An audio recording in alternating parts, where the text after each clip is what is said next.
sila na rin ang pamamanahan ko ng tig-100 milyong piso bawat isa. Okay? Ay siya, good luck na lang sa inyo.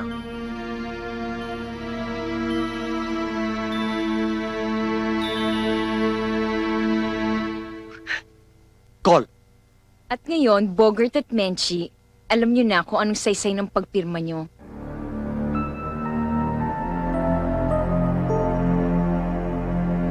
Ang sabi sa atin, hanggat hindi natin natutupad ang mga kondisyon ni Don Segundo, dito muna tayo titira.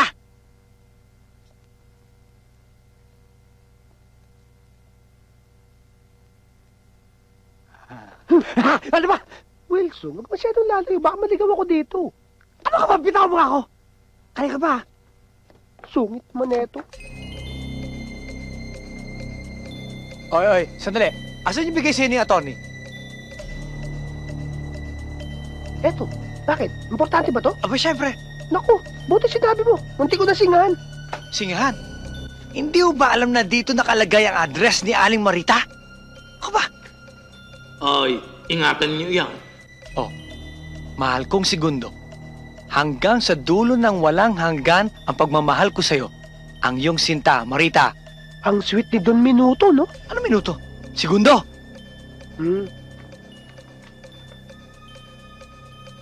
Hoy. Nakikita mo ba yung nakikita ko? Ha? Alin? Yung mga antik na yan? Ang laking pera niya pag binenta! Yoko? Aba, iloko pala itong isang to ah. Hindi naman atin yan. Bebenta natin. Masama yun. Aba, mabait naman pala ang isang aray. Pero teka, pag binenta ba natin yan, kikita tayo ng 50 milyong piso? Eh, syempre hindi. Eh kung itong buong bahay, Abay, sobra pa. benta natin ito bukas. Oo. Aba, pumag na aray. Pero alam mo, hindi natin basta-basta may bebenta to eh. Kasi may mga papeles pa yan. May mga did pa yan na kailangan pakita mo na ikaw talaga may mayari.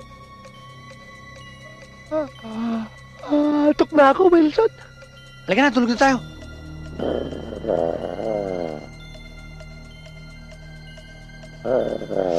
Aba, Hoy. may isang kabayo pala naman ang isang aray. Hoy! Halika na, doon ka na matulog sa taas. Maraming kwarto doon. Halika na.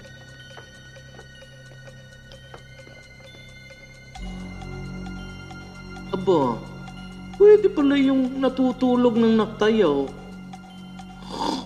Ah.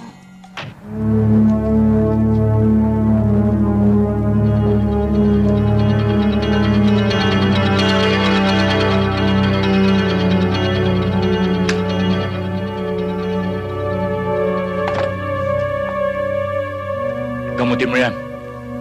Kapag namatay yan, patay ka rin. Pero kapag nabuhay mo yan, sa iyong lato. Opo. Gagamutin ko siya. Pero meron lang akong gustong malaman nyo. Ang trabaho ng isang doktor ay manggamot. Magpagaling ng mga taong may sakit. Pero kung siya'y mamamatay, mamamatayan. Wala tayong magagawa. At tanging Diyos lamang ang nakakaalam. Parang kanta yun ah. Sino nga kumanta nun? Hoy! Kung ano man ang salawikain mo, wala akong pakialam. Gamutin mo yan. Nawala tuloy yung sinusundan natin. Ikaw kasi, inaaway-away mo pa yung tao. Wala ka rin naman palang gagawin. Hindi, inaalala lang. Inaalala mo ako. Eh, yung tinanong mo kung magkano yung kotse niya. Eh hindi kasi... Tama na. Umupo ka na lang dyan.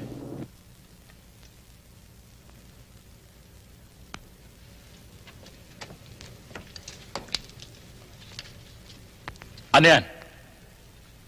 Hindi ito iniisip mo. Hindi ito.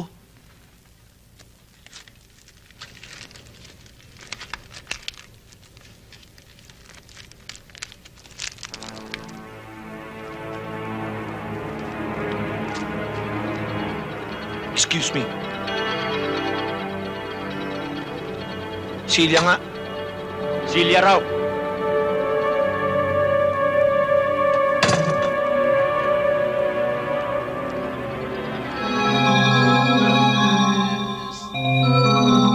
Ay! penging alcohol.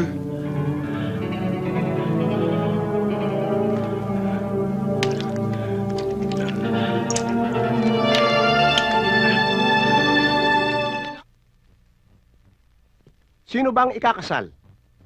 Sino ang mga magulang? Ang nanay ko at ang tatay ko. Sino naman ang ninong at ninang? Ang tatay ko, ang nanay ko. Ang bridesmaid? Ang nanay ko ho. Sino ang best man? Ang bianang ka. Ako. Akong flower girl.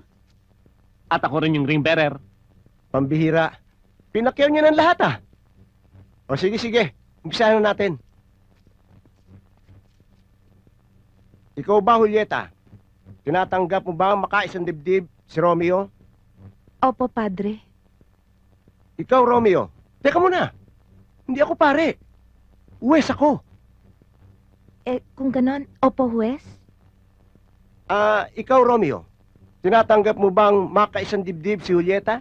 Teka muna, Judge! Stop! Romeo, masama lang yata ang loob mo sa daddy ko kaya magpapakasal ka sa babae na yan. Sinong babae niyan?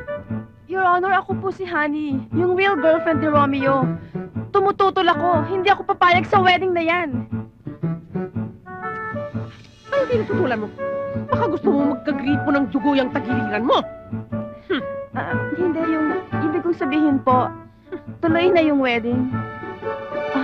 Sige, tuloy na po ako. Yun naman pala eh. Teka muna! Ano ba ito? Persahan? Ba, hindi pa pwede yan.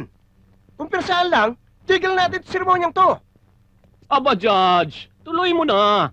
Inumpisan mo na eh, di tapusin mo. Kung hindi, baka ikaw pang matapos. Tutal eh, nagkakagusto naman tong dalawang to eh. Tuloy na natin. Okay. Tuloy. Ako ang talagang tutol. Tutol ka saan? Ay tutol ako na matigil itong kasalan natin. Ay pagkabagal naman na rin si Judge bilis-bilisan naman ninyo.